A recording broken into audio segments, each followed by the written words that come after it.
Welcome to the Connecting Dots podcast. In this podcast, we try to connect dots that lead to aha moments. You know, like when a light turns on and suddenly you know what action you can take to resolve that thing that's been eating at you. I hope in today's episode, you will find some dots that you've been looking for. I'm Carol Webster.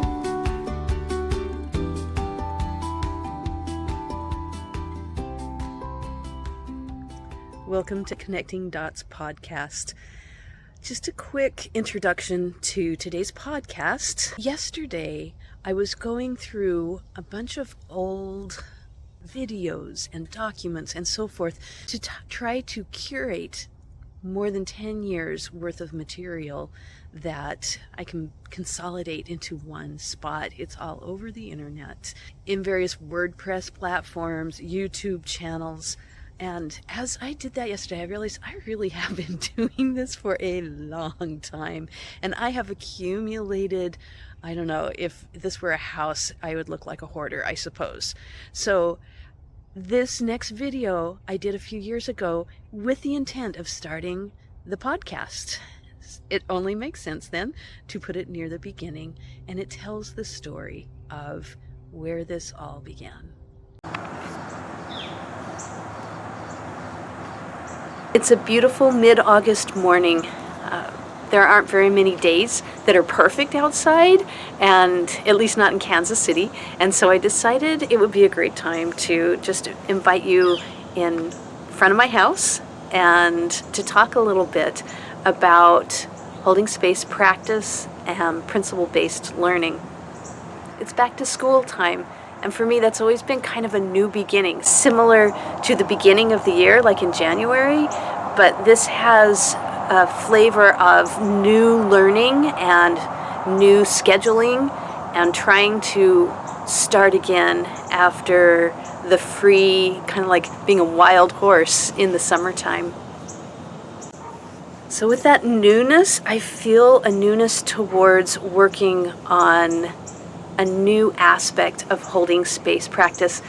Actually, it's an old practice ready to come back to the forefront. Before holding space practice was a thing, there was principle-based learning. It is the mother of holding space practice, and she has been in the back burner for some time while we've been building the infrastructure for holding space practice for a number of years. So let's see if I can explain the relationship between holding space practice and principle-based learning. More than 10 years ago, I found myself in a position where, it sounds weird, but I needed to start a homeschool co-op. My kids were small. I had been attending a co-op with the kids, and they loved it. Like, we couldn't go out of town during co-op time because my kids really loved that. And I was asked, along with a number of people, to not return to that particular co-op. So it wasn't really an option to not have a co-op, and I knew, like, even as the leader of that other co-op was telling me that I wasn't going to be able to return, I knew, I could hear inside of me, well, you'll just start your own. Well, this is a huge undertaking. I don't know that I would have ever done it had it been not forced upon me. At that time, there was Jen, who lived here, and her kids were some of the same ages as my kids. And you'll love this story. Her oldest, they were going to a private Catholic school. And her oldest was really struggling to be in the schooling atmosphere. And he came home, he's in primary school at that time, elementary school, and he came home and he says, "Mom, I want you to homeschool me." And she's like, "Wait, no," that was nowhere on her radar. You don't just come home and say to your mom, "I want to be homeschooled." That's just not a thing. So again, this is more than 10 years ago. Homeschooling was beginning to be more mainstream, but nothing like it is today. So she took that to heart, and because I was an experienced homeschooler that she knew, she came to me and she says, Carol, what can I do? You teach me everything you know. I had done a lot of research before kids were born about what this possibility was of homeschooling. And I had some profound experiences. When I had to have been in elementary school and young elementary school when I had this epiphany. It sounds so strange when I think back. How in the world could somebody I don't know, maybe I was 6, maybe I was 7. I just know where I was on the playground, and it was near the kindergarten wing. And when I got older, I didn't go into that part of the playground. So I know I was really young, and this was my thought. There is something that is bigger than the school, something bigger than like the district, what I could have conceived as a district, that is telling what education is, that is like in the classroom. It's not the teacher that is in charge, and it's not the principal that's in charge. And this thought was, whatever happens in the classroom, whatever the children are learning, that is what the next generation becomes. The whole world is changed based on what happens to millions of children in the world. That was a very crazy thought at such a young age, but that's one of my early memories. And I had this feeling that whatever that was, that entity, that they did not have the best interest of our world in mind. Again, crazy. Why was I having these thoughts? It was many, many, many years later that I read a book by John Taylor Gatto that was something about the history of education. And I realized that as I read that was the energy that I'd had in that early epiphany. So many years later, I was early married, met a homeschool family that went to church, and at the time, their oldest, they were teenagers, and then they had quite a few children going down to an infant. And I remember observing those teenagers and the interaction with that family, and they were different. They were different from other families. There was a respect, there was a closeness, and I thought, that is what I want. And as I got to know this family better, I found out that they were a homeschool family. And so that was my beginning. I wanted to learn what that was because I wanted to have children who loved each other in such a way that they just treated each other with goodness and kindness. So I started reading what was available. Oh my goodness, that was close to 30 years ago now. And it was eye-opening.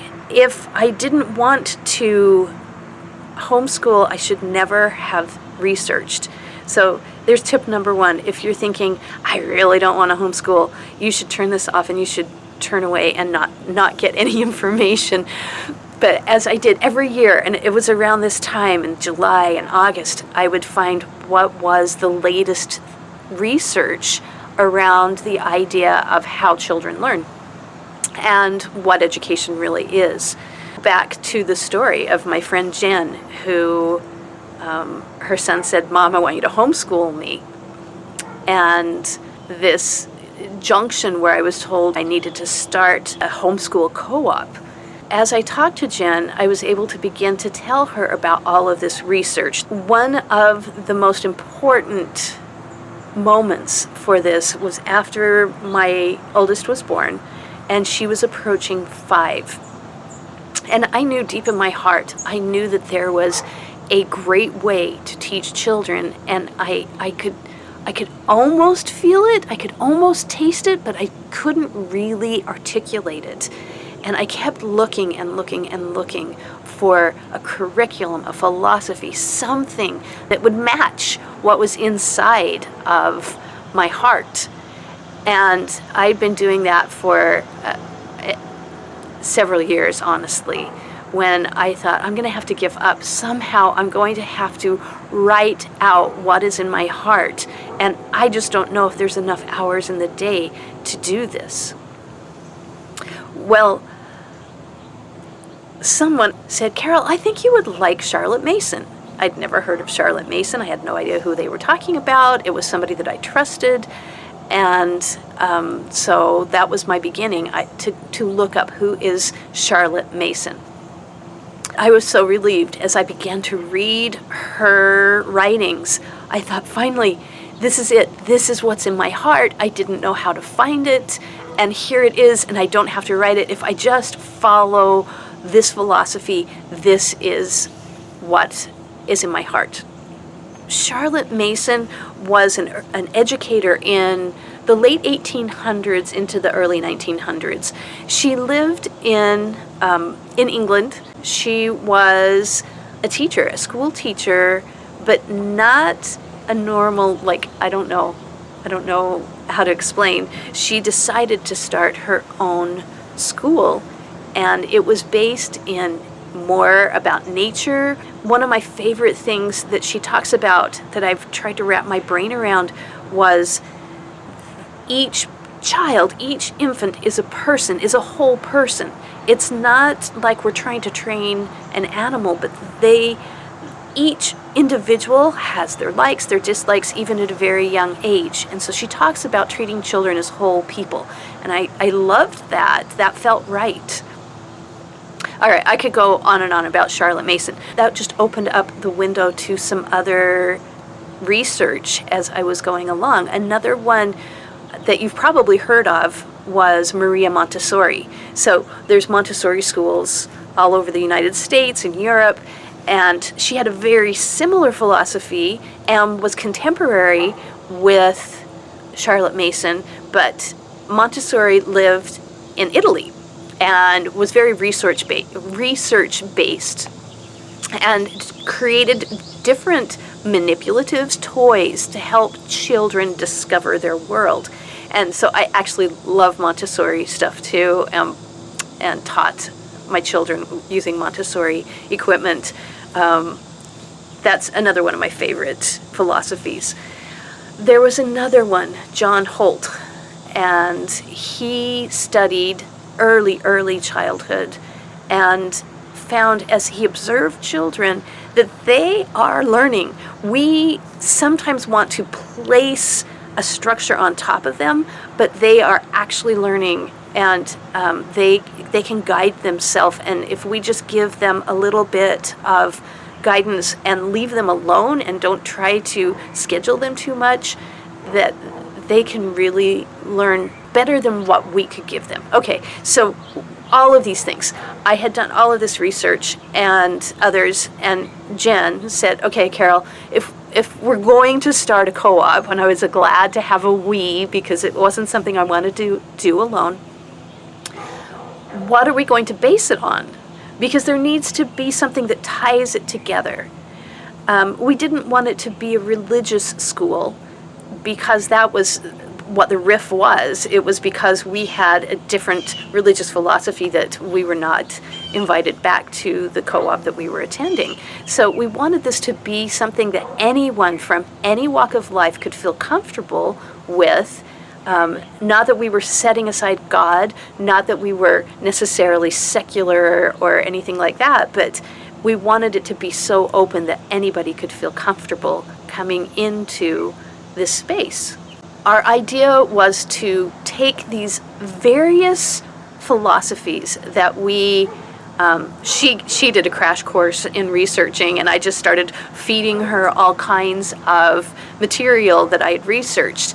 And we were looking for what are the things that these philosophers, these teachers, these people that had been at the core of this kind of educational thought, what do they keep repeating? What is the overlap? And when we found something that overlapped between these various philosophies, we wrote it down. And eventually we came up with 7 principles that are taught by any good education. So principle-based learning is based on those principles that came out of many hours of research. We have homeschooled this whole time, but I have to give a confession that I don't see myself as a mainstream homeschooler. What do I mean by that? Homeschooling has grown into this ginormous business, and I have watched that unfold.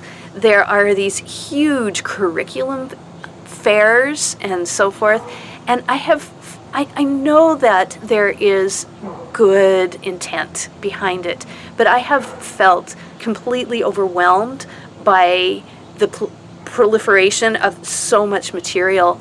You know, in the early years, every summer I would check out a few new books from the library on homeschooling, and there were, 3 or 4 to sort through, or something old that I hadn't come into understanding yet.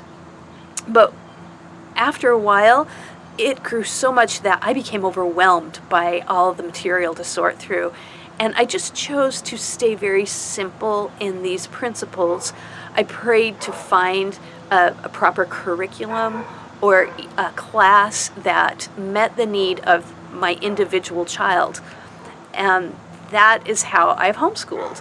Principle-based learning isn't exactly a homeschool website or organization, even though we did this co-op. The co-op has long since stopped. But principle-based learning, those principles apply to any family, any parent, any individual that wants to learn.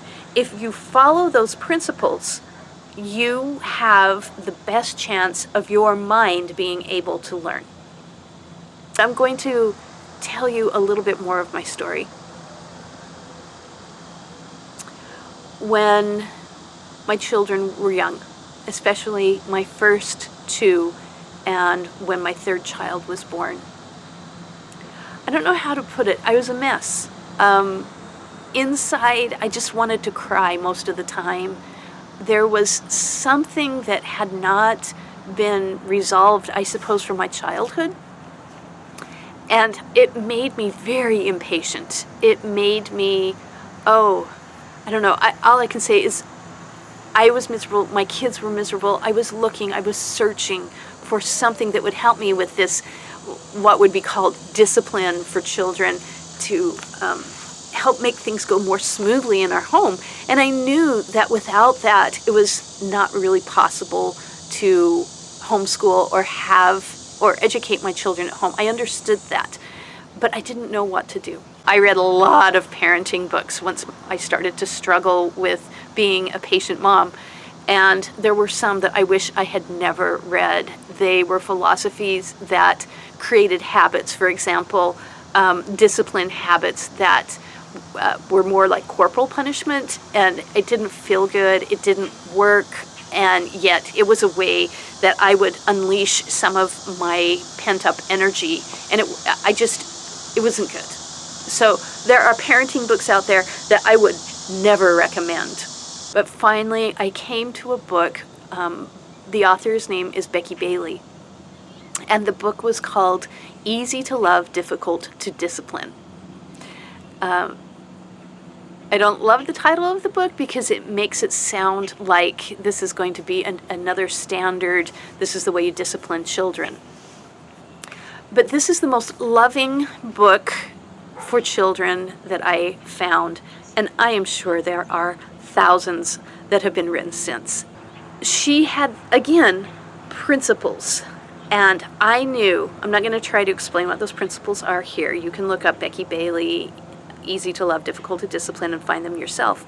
But as I read those principles, I could see that if I would follow these principles, if I would do the behaviors as a parent that were described in this book, I would be able to be the kind of parent that I wanted. So I really worked hard at understanding and applying the principles.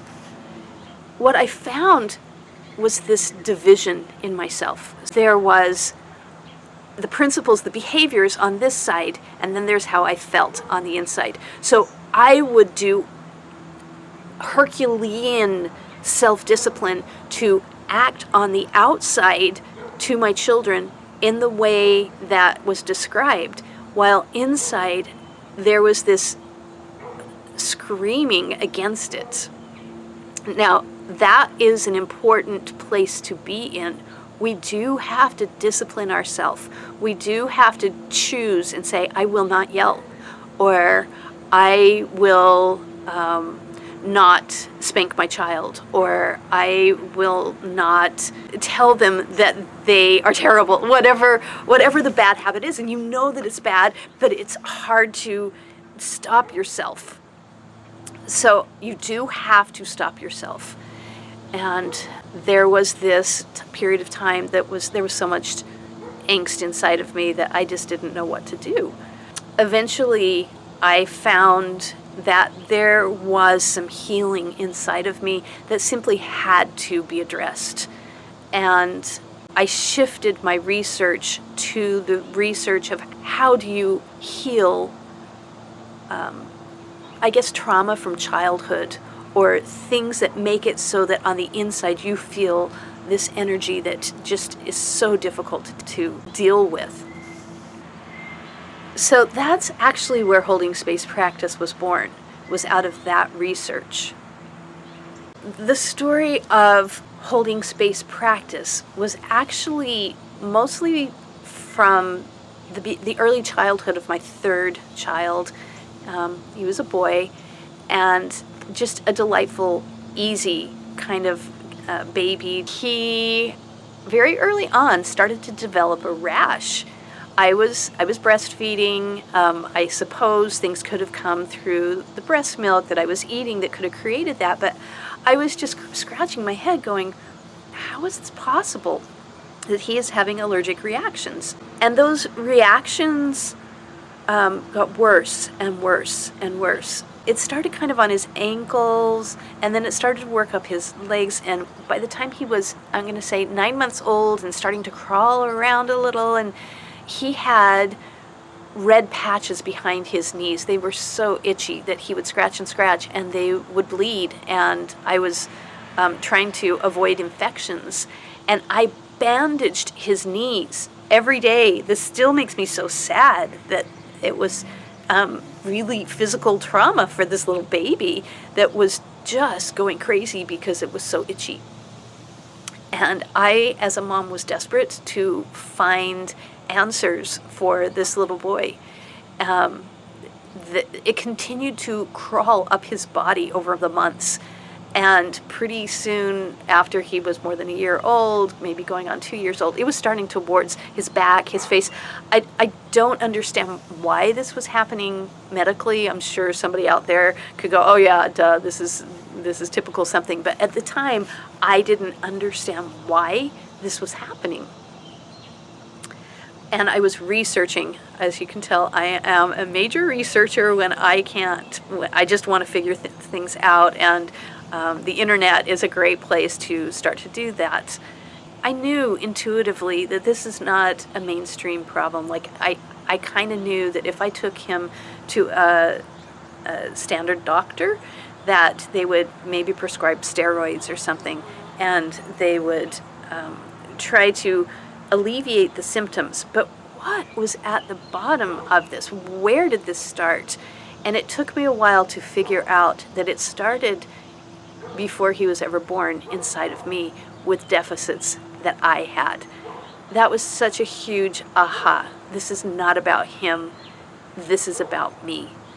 And I, by this point, was very, very sick. Symptoms would include probably things like fibromyalgia, chronic fatigue, and just depression, like major depression, some anxiety. That didn't start at this time. That had been going. The depression started at least when I was a teenager. I remember some very, very difficult bouts in high school, weeks and weeks and weeks of not being able to function. I went to school, I put on a good face, but inside I was pretty much dying. So that's where holding space practice began, was in this research of what was going inside of me and how can I overcome these very difficult internal feelings, the effects that it had on my body. And I needed this because I knew that if I didn't get a handle on this, that I could not be a good mom. And I may get so sick that I wouldn't be able to parent at all. So holding space practice is where I put all of that information. I've kind of cataloged it as I've gone through the years, and the whole website of Holding Space Practice is about that. So hopefully this long format can help you understand what is the relationship between principle-based learning and holding space practice. And if you're still with me at the end of this long recording, we are going to return back to principle-based learning. My oldest is now 26 years old, and many of the children from her peers are beginning their families, and they have questions, and I feel like it's time for me to return to this idea of what did I do to educate my children. And this may be that people don't need the information from holding space practice because they have maybe didn't have trauma in childhood, maybe they're just more stable. I seriously find many young people who are intellectually, emotionally, mentally where I was in my 30s and 40s, and they're in their 20s. And so they're ready to take off in a different way because they've been raised in a different generation and with different information. So holding space practice, principle-based learning, I hope that you can compartmentalize for yourself the information that is most applicable to you.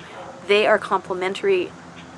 If you need information about parenting, about homeschooling, holding space practice actually will give you something that I don't think any other homeschooling kind of information can give you. We'll see you on the next video or podcast. Thanks for joining me today.